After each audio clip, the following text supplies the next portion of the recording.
오늘도 성경 봉독하고 기도하고 하나님의 말씀 생각하도록 하겠습니다. 하나님의 말씀은 로마서 4장 17절로 25절 말씀입니다. 봉독하겠습니다. 기록된 바 내가 너를 많은 민족의 조상으로 세웠다 하신과 같으니 그가 믿은 바 하나님은 죽은 자를 살리시며 없는 것을 있는 것으로 부르시는 이시니라. 아브라함이 바랄 수 없는 중에 바라고 믿었으니 이는 내 후손이 이 같으리라 하신 말씀대로 많은 민족의 조상이 되게 하려 하심이라.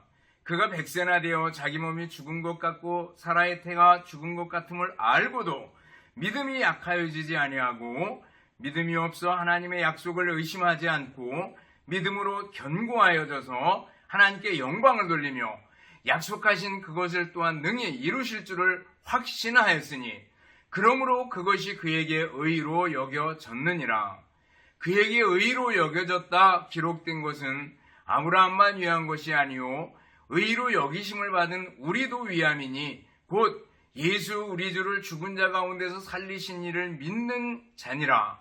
예수는 우리가 범죄한 것 때문에 내줌이 되고 또한 우리를 의롭다 하시기 위하여 살아나셨느니라. 아멘. 기도하겠습니다. 사랑과 은혜가 풍성하신 하나님 아버지 감사합니다. 이 시간도 하나님의 말씀을 듣는 소중한 시간 주시니 감사합니다. 마음으로 말씀을 듣고 마음에 새기고 믿음으로 승리하며 살아가게 하옵소서. 예수님 이름으로 기도드리옵나이다. 아멘. 여러분 다시 만나서 반갑습니다. 주님의 이름으로 여러분을 진심으로 사랑합니다. 또 한 주간 지나오면서 또 한 달을 지나오면서 감사할 일들을 생각해보고 감사할 수 있기를 바라겠습니다. 설교의 황제라고 하는 찰스 스펄전 목사님 계십니다. 그 목사님이 이런 말씀을 하셨습니다. 당신의 의무는 옳은 일을 행하는 것이고 그 결과는 하나님이 감당할 일입니다. 비록 하늘이 무너져도 옳은 일을 행하고 어떤 결과가 오더라도 그리스도의 명령을 따르는 것이 당신과 나의 할 일입니다. 당신은 결과에 신경을 쓰십니까? 그것이 우리와 무슨 상관이 있습니까? 하늘이 무너져 내려도 의로운 사람은 자신의 주님께 순종하고 그분의 진리에 충성합니다. 하나님의 사람이여 믿음의 사람이 되기를 두려워 마십시오. 결과는 하나님의 일이지 당신의 일이 아닙니다. 이렇게 말씀하셨습니다. 스펄전 목사님 말씀처럼 부디 절대적인 하나님을 절대적으로 믿으시기 바랍니다. 하나님의 무한한 능력을 믿으시기 바랍니다. 하나님의 선하신 뜻을 깨달아 오직 하나님만 의지하는 믿음으로 승리하는 여러분들이 될 수 있기를 바라겠습니다. 오늘 본문을 보면 하나님이 어떤 분이신지를 잘 알려주고 있습니다. 바울사도는 로마 교인들에게 복음을 설명하고 예수님을 소개시키고 싶었습니다. 그러면서 로마서 4장에서 복음의 핵심인 칭의에 대해서 설명합니다. 그러면서 아브라함을 예로 듭니다. 아브라함은 한마디로 일한 것이 없다라는 거죠. 할례를 받은 것도 아니었고 또 율법을 가진 것도 아니었고 그 이전이었는데 하나님께 의롭다함을 받았다. 그것은 무엇으로? 믿음으로 그렇게 된 것이다. 오직 하나님의 은혜로 믿음으로 의롭다함을 받은 것이 아니냐. 그렇게 얘기하면서 너희들도 하나님을 믿어야 하지 않겠느냐라는 얘기를 해주고 있는 겁니다. 오늘 본문을 통해서 우리는 하나님이 어떤 분이신가라는 걸 살펴보고 우리에게 어떤 믿음이 필요한가라는 것을 배울 수 있습니다. 그럼 첫 번째로 하나님은 어떤 분이십니까? 첫 번째로 전능하신 하나님이십니다. 17절 하반절입니다. 그가 믿은 바 하나님은 죽은 자를 살리시며 없는 것을 있는 것으로 부르시는 이시니라 그랬습니다. 여기 보면 죽은 자를 살리시는 하나님이라고 표현하고 있습니다. 아브라함은 믿었습니다. 하나님은 죽은 자를 살리실 수 있는 전능하신 하나님이다라는 걸 믿었습니다. 여러분들 구약을 쭉 읽다 보면 엘리사 선지자가 수넴 여인의 아들을 살린 적이 있습니다. 그리고 신약에 넘어오면 베드로 사도는 답이다, 번역하면 도르가라고 얘기하는데 선행과 구제를 심히 많이 하는 여인이었습니다. 이분이 죽었는데, 병들어서 죽었는데 살려주는 장면이 나옵니다. 또 바울 사도는 설교를 듣다가 창틀에 앉아서 졸다가 2층에서 떨어졌는데, 그래서 죽었는데 유도고라는 청년을 살려주는 걸 볼 수가 있습니다. 그리고 무엇보다도 예수님께서는 야이로의 딸, 회당장 야이로의 딸을 살려주시고, 또 나인성 과부의 아들을 살려주시고, 또 죽은 지 나흘이나 되었던 나사로를 살려주시는 걸 볼 수가 있습니다. 그리고 예수님께서 십자가에 죽으셨다가 사흘 만에 부활하신 것을 우리들이 압니다. 이 모두는 하나님께서 하신 일입니다. 죽은 자를 살리시는 하나님, 전능하신 하나님께서 행하신 일이다라는 거예요. 여러분들 부활을 믿습니까? 부활의 신앙은 대단히 중요합니다. 부활의 신앙은 우리를 담대하게 만듭니다. 부활의 신앙은요, 이 세상 어떤 것을 두려워하지 않게 하는 큰 믿음을 갖게 합니다. 부활의 믿음 중요합니다. 하나님께서 에스겔을 한 골짜기로 이끄십니다. 거기에 갔더니 죽은 뼈들이 사방에 수없이 많이 널브러져 있었습니다. 근데 하나님의 명령에 따라서 에스더가 대언을 했더니 그 마른 뼈들이 달라붙습니다. 그리고 뼈에 살이 붙고, 그리고 힘줄이 생기고, 그리고 피부가 생깁니다.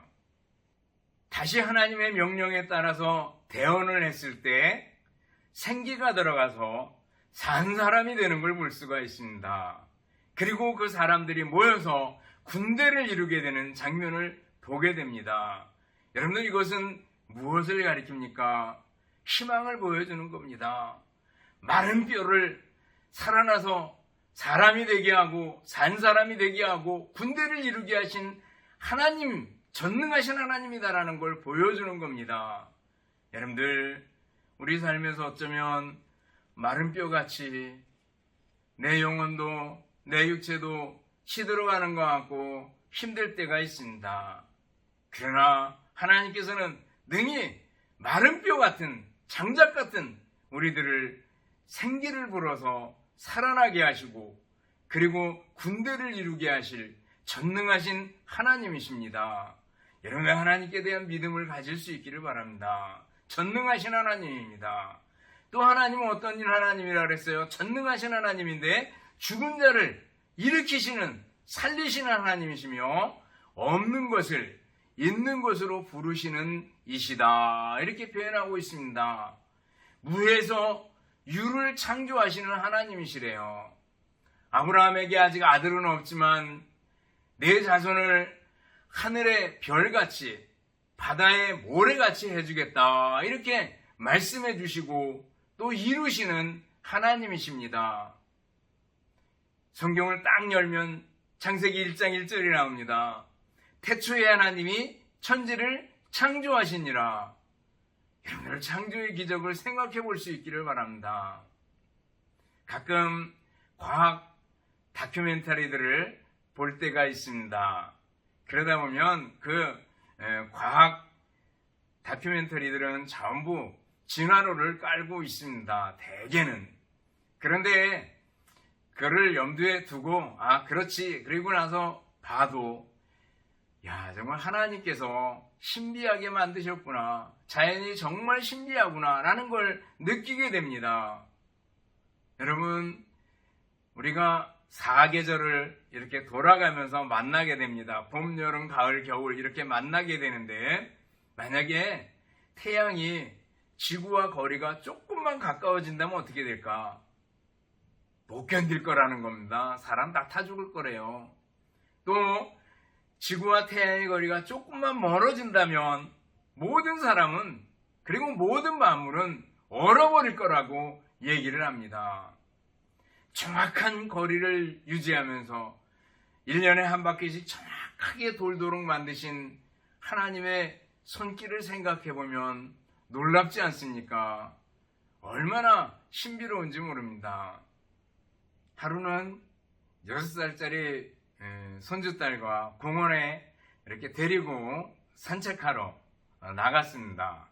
근데 참새들이 있는 걸 보고 아기한테 신기해서 야, 참새다 봐라 그랬더니 참새를 보더니 어디서 동화책에서 봤는지 조그만 책들에서 봤는지 몰라도 할아버지, 저 참새들이 저렇게 때로 몰려있는 거는요, 다른 짐승들이 참새를 볼 때 큰 짐승으로 봐가지고 덤비지 못하게 하려고 저렇게 떼를 지어 다닌대요. 그리고 얘기를 하는 거예요. 참 많이 컸네. 신기하네. 그럼 어디서 알았을까? 라는 생각을 했습니다. 여러분들, 참새 한 마리도 하나님께서 신비하게 키우고 기르고 하시는 거 아니겠어요? 하나님의 손길입니다. 우리는 하나님께서 없는 것에서 있는 것을 만드셨다. 자연 만물이 돌아가는 거 볼 때, 야, 정말 하나님께서 신비하게 만드셨구나 라는 걸 느끼지 않습니까? 태초에 하나님이 천지를 창조하시니라. 그리고 지금도 다스리고 계셔요. 그래서 우주가 굴러가고 있어요. 여러분들, 없는 것에서 있는 것을 만드신 하나님, 그 하나님이 우리의 아버지시다라는 걸 믿고 따를 수 있기를 바랍니다. 또 우리 하나님은 어떤 분이에요? 우리 하나님은 전능하신 하나님일 뿐만 아니라 약속을 이루시는 하나님이십니다. 21절입니다. 약속하신 그것을 또한 능히 이루실 줄을 확신하였으니 그랬습니다. 약속하신 것을 능히 이루실 분이시래요.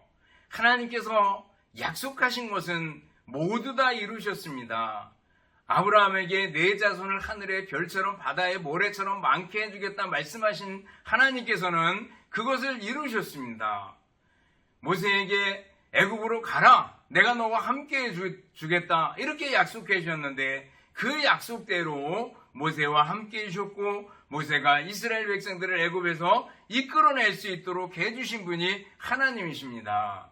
다윗에게 약속하셨어요. 내 왕위를 영원토록 이어주겠다 이렇게 말씀하셨는데 실제로 유대 멸망까지 육체적인 혈통으로 이어주고 그리고 그 이후에 예수 그리스도를 통해서 영원토록 다윗의 왕위를 이어주는 걸 볼 수가 있습니다. 예레미야를 통해서 70년 만에 포로에서 돌아오게 해주겠다 약속하셨는데 실제로 70년 만에 돌아올 수 있도록 해주시는 걸 볼 수가 있습니다. 구약 전체를 통해서 예수님을 보내주시겠다 약속하셨고 실제로 예수님 보내주셨고 신약에서 예수님 다시 오시리라는 약속이 있는데 그 약속도 이루실 것을 믿습니다. 하나님은 약속을 지키시고 약속을 이루시는 분입니다. 그 약속이 어디 기록되어 있어요? 바로 성경에 기록되어 있는 겁니다. 그래서 구약, 신약, 약속 아니겠어요? 언약 아니겠어요? 여러분들 성경으로 돌아갈 수 있기를 바랍니다. 우리들은요 마음이 요동치고 또 환경이 요동치는 때 따라서 기분도 막 왔다 갔다 하고 감정도 왔다 갔다 하는 우리들입니다. 자꾸 흔들리고 혼란스럽고 갈팡질팡하게 되는 우리들인 걸 볼 수가 있습니다. 갈팡질팡할 때가 많아요. 그런데 성경을 표준으로 삼고 성경을 기준으로 삼고 성경으로 돌아가서 하나님의 말씀을 듣고 그 말씀대로 살아야지 순종해야지 라는 생각을 가지고 살아갈 때 정도를 걸어갈 수 있는 줄을 믿습니다. 성경은 약속의 책입니다.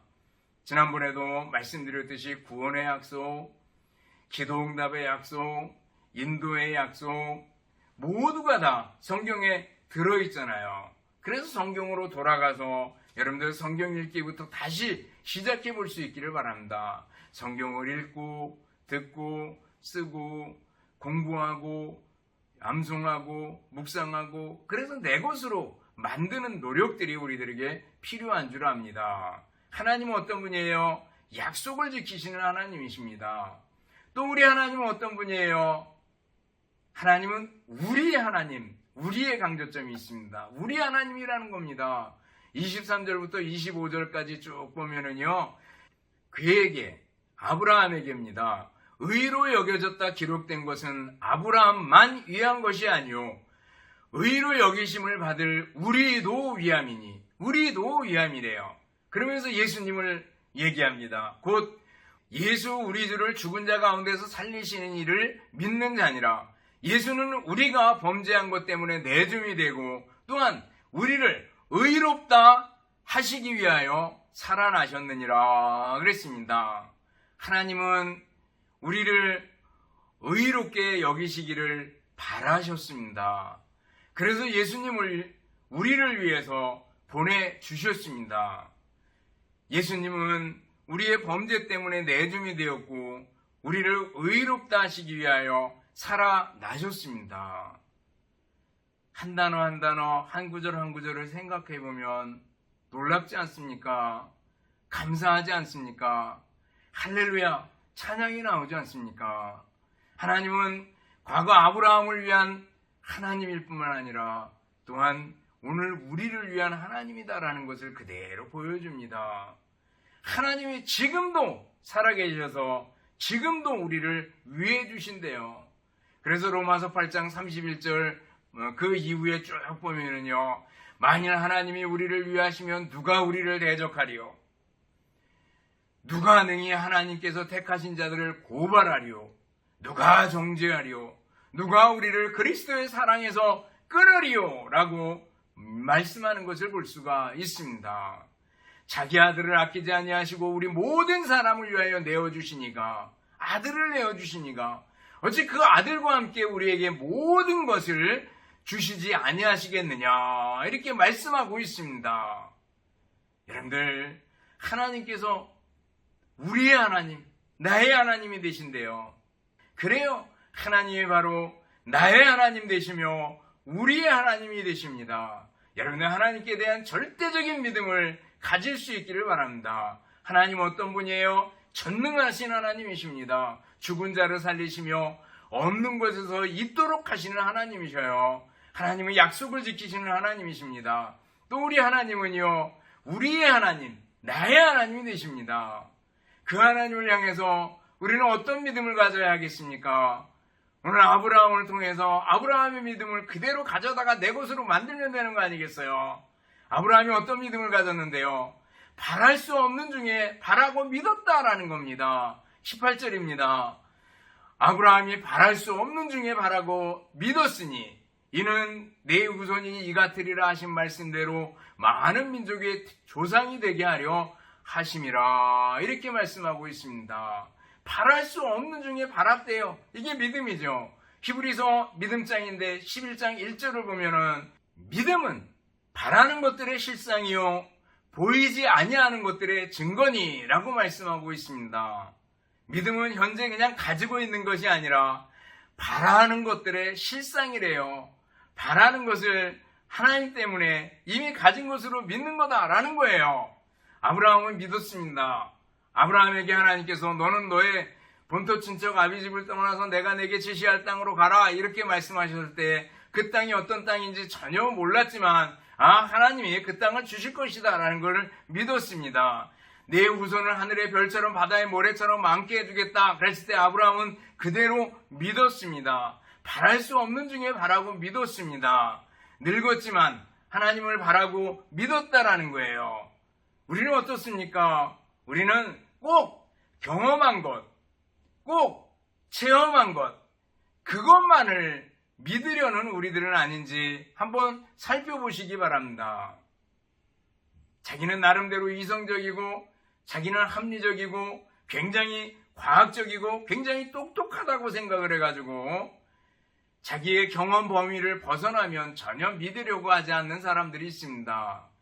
열왕기하 7장에 보면은요, 이스라엘 왕이 심히 신뢰하던 신하가 있었습니다. 근데 사마리아 성이 완전히 포위가 돼가지고 아람 군대에 포위가 돼가지고 꽁꽁 묶여가지고 그 안에 먹을 것이 다 떨어졌습니다. 사람들이 자기 자식을 잡아먹을 정도였습니다. 실제로 잡아먹었습니다.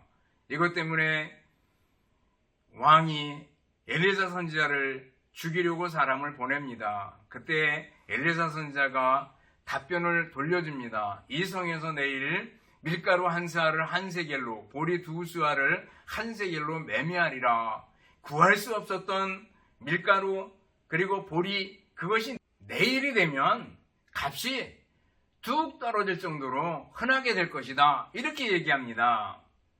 이 말을 전해 들은 그 신하는 그때 이렇게 얘기합니다. 하나님께서 창을 내신들 어찌 이런 일이 있으리요? 이렇게 얘기합니다. 하나님께서 창을 내신들 어찌 이런 일이 있으리요? 여러분, 이 대답은 상당히 이성적이고 상당히 합리적인 대답 아니겠어요? 그런데 엘리사가 얘기합니다. 내가 눈으로 보기는 보아도 먹지는 못할 것이다 라고 얘기를 해줍니다. 그리고 나서 어떤 일이 벌어졌는지 우리가 잘 알잖아요. 그 밤에 한센병 환자 2명이 아람진에 갔다가 아람 군대는 다 도망치고 온갖 거 다 내버려둔 걸 보고 이거저거 취하다가 성에 사람들이 생각이 났고 성에 가서 알렸습니다.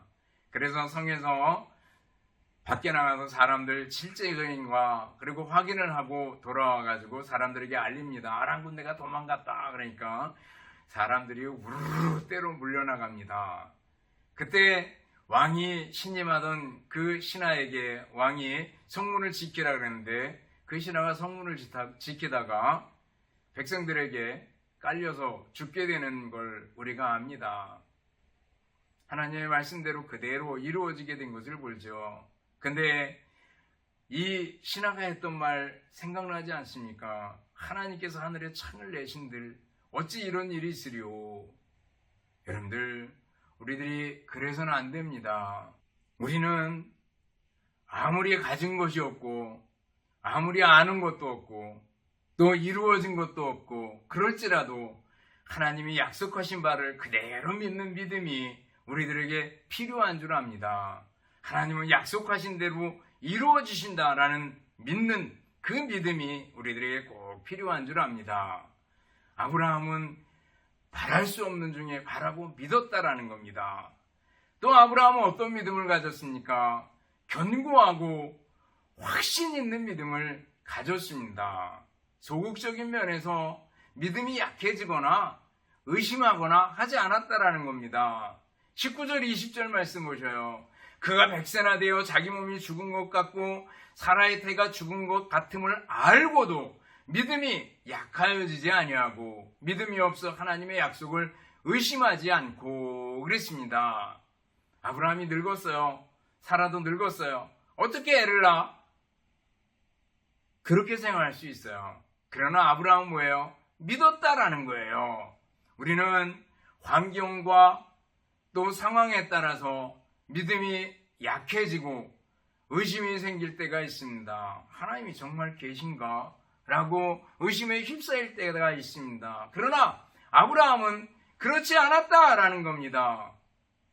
몸이 병들고 경제적인 실패를 맛보고 가족들에게 어려움이 오고 그러면은 하나님 살려주세요 그랬다가 살려만 주시면 주님만 위해 살겠습니다 막 이렇게 얘기했다가 그래놓고 막상 하나님께서 살려주시면 하나님이 언제 내가 믿었던가 그러면서 하나님 존재 자체도 잃어버리고 자기가 잘나서 모든 것을 어려움들을 극복해낸 것인 양 살아가는 사람들을 봅니다. 어떤 사람들은 환경이 좋을 때 믿음이 좋다가 환경이 나빠지면 하나님이 어디 계셔 그리고 떠나는 사람이 있고 어떤 사람이 믿음이 환경이 어려울 때면 하나님 살려주세요 막 이랬다가 환경이 좋아지면 하나님을 떠나버리는 사람들이 있습니다. 그러나 아브라함은 어떻게 했어요? 오히려 믿음이 약해지거나 의심하거나 하지 않았다는 거예요. 오히려 더 믿음이 어떻게 해요? 견고해졌다. 든든해졌다. 단단해졌다. 이렇게 얘기하고 있습니다. 20절 하반절에서 21절까지 보면 이렇게 말씀합니다. 믿음으로 견고해져서 하나님께 영광을 돌리며 약속하신 그것을 또한 능히 이루실지를 확신하였으니 그랬습니다. 오히려 믿음이 더 든든해지고 견고해졌대요. 이게 아브라함의 믿음이에요. 우리도 이런 믿음 가져야 되지 않겠습니까? 어제보다는 오늘이, 오늘보다는 내일이 더 견고하고 더 큰 믿음의 소유자가 되어야 하지 않겠습니까? 아브라함은요, 바랄 수 없는 중에 바라는 믿음을 가졌고요. 믿음이 약해지지 않고 날이 갈수록 더 견고해지고 더 큰 믿음을 가졌던 걸 봅니다. 우리들도 그런 믿음이 필요한 줄 압니다. 그럼 믿음의 결과는 어떻습니까? 세 번째로 생각해서는 믿음의 결과입니다. 그 견고한 믿음은 결국 하나님께 영광을 돌리게 됩니다. 다시 20절 말씀 보면 믿음이 없어 하나님의 약속을 의심하지 아니하고 믿음으로 견고해져서 하나님께 영광을 돌리며 그랬습니다. 믿음이 더 견고해질수록 하나님께 영광이 돌아간다라는 거예요. 하나님을 신뢰하는 만큼 크게 하나님께 영광이 돌아간다라는 겁니다. 여러분들, 우리의 믿음을 새롭게 점검해보고 큰 믿음의 소유자들이 될 수 있기를 바랍니다. 하나님께 영광을 돌리시렵니까? 믿음의 사람이 될 수 있기를 바랍니다. 견고한 믿음의 사람이 될 수 있기를 바랍니다. 하나님을 기쁘시게 하렵니까? 믿음 없이는 기쁘시게 할 수 없습니다. 믿음의 사람이 될 수 있기를 바랍니다. 사람의 제일 되는 목적이 하나님께 영광을 돌리며 그리고 영원토록 그를 즐거워하는 것일진데 하나님의 영광을 위해서 확고하고 흔들리지 않고 날마다 더 자라가는 큰 믿음의 소유자들이 될 수 있기를 바랍니다. 이 믿음의 결과로 하나님께 영광이 돌아가게 된다는 거예요. 또 다른 결과는요, 믿음으로 하나님께 인정받게 된다는 거예요. 아브라함은 믿음으로 의롭다 인정함을 받게 됩니다. 마찬가지로 우리들도 하나님을 믿음으로 하나님께서 우리를 의롭다고 인정하시고 또 시시때때로 하나님을 믿음으로 하나님께서 우리를 인정해 주신다라는 거예요. 여러분들, 사람들에게 조금만 인정받아도 대단한 거 아니겠어요? 근데 하나님께 의롭다 이렇게 인정함을 받고 하나님께서 그래 내가 너를 안다 이렇게 인정해 주신다면 얼마나 좋겠어요. 이 모든 것이 어떻게 가능해요? 믿음으로 가능한 겁니다. 믿음으로 하나님께 의롭다함을 얻게 되고 믿음으로 하나님께 인정함을 받게 되는 겁니다. 믿음을 가지면 하나님께 영광이 돌아가게 되고 믿음 때문에 하나님께서 우리를 인정해 주신다라는 거예요. 여러분들, 다시 한번 믿음의 사람이 될 수 있기를 바랍니다. 구필화가 입에다가 붓을 물어서 그림을 그리는 구필화가 한미순 씨는 홀로 있어도 혼자가 아닌이라는 책을 썼습니다. 그분은 이렇게 얘기합니다. 입에 붓을 물고 화선지에 선을 긋는 순간 비로소 살아있음을 느꼈습니다. 치아가 뻐근하고 입에선 침이 흘러나와 여간 고된 일이 아니었습니다. 입안이 다 헐어 하루에도 수십 번 붓을 뱉어버리고 싶었지만 고통 속에서도 희망을 주신 하나님께 감사하며 다시 붓을 물었습니다. 라고 얘기를 합니다. 전신마비 때문에 입으로 붓을 물 수밖에 없었지만 그 붓으로 그림을 그려나가는 걸 하나님의 은혜라고 생각하고 조그마한 절망감이나 조그마한 어려움도 없이 그 모든 일들을 해나가는 걸 봅니다. 믿음입니다.